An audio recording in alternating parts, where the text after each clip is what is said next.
Bonjour et bienvenue dans cette nouvelle vidéo d'anatomie et de physiologie. À travers ces vidéos, je vous propose de découvrir les organes du corps humain. Aujourd'hui, nous allons aborder le thème des vertèbres dorsales.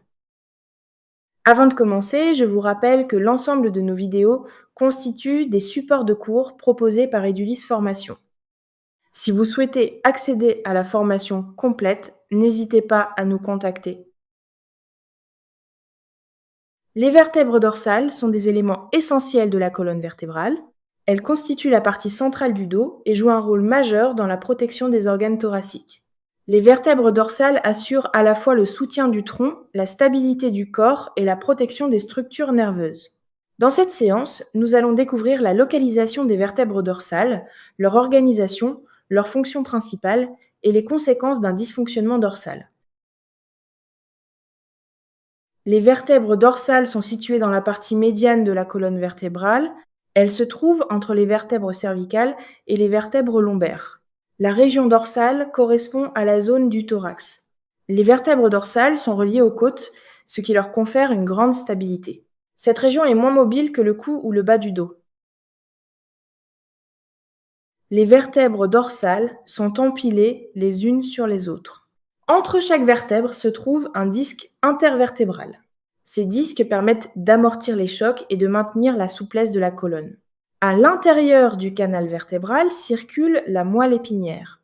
Des nerfs émergent entre les vertèbres pour innerver le tronc et certaines régions du corps. Les vertèbres dorsales jouent un rôle essentiel dans la protection des organes vitaux.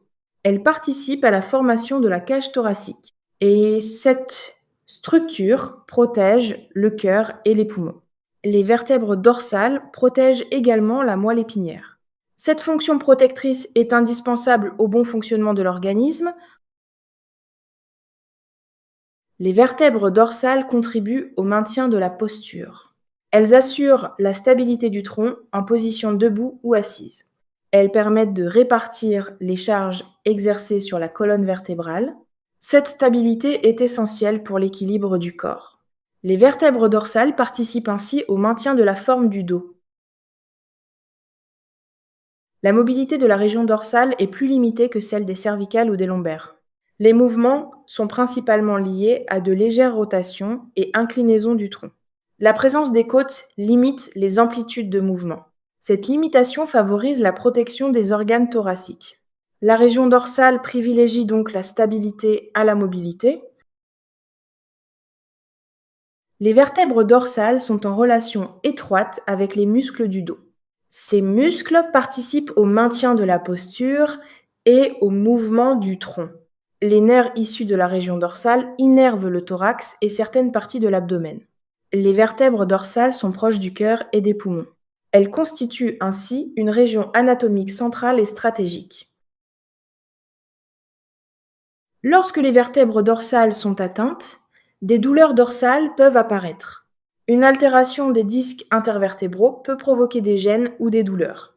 Une mauvaise posture peut accentuer les contraintes sur cette région. Des tensions musculaires peuvent également se développer. Ces troubles montrent l'importance du bon fonctionnement de la région dorsale. Les vertèbres dorsales ne fonctionnent pas de manière isolée.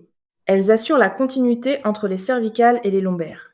Elles travaillent avec les muscles pour maintenir la posture. Elles protègent la moelle épinière et les organes thoraciques.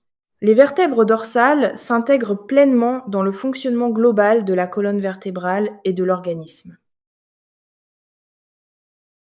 Et voilà, cette séance touche à sa fin. J'espère que vous avez appris des choses intéressantes.